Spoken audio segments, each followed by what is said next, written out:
Welcome to the Tech Egg. Don't get scrambled. Enjoy the video.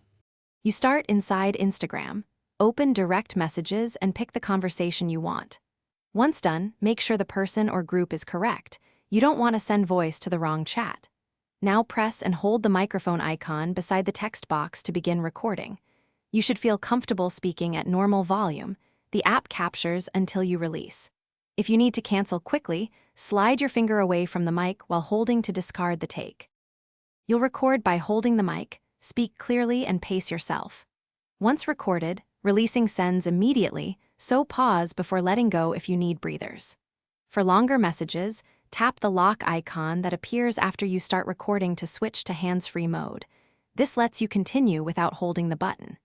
If you change your mind mid-recording, slide your finger upward or sideways off the mic, then release to cancel. Make sure to listen for back. You finish by reviewing what you sent, and if needed, follow up with another voice or text.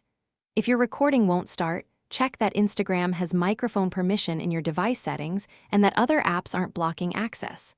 Once fixed, try a short test message. If problems persist, no sound, dropped uploads, log out and back in, or reinstall the app, those steps refresh permissions and caches. Keep one troubleshooting tip in mind. Toggling microphone permission off and on often resolves most failures. Thanks for watching. Consider subscribing if I helped unscramble your problems.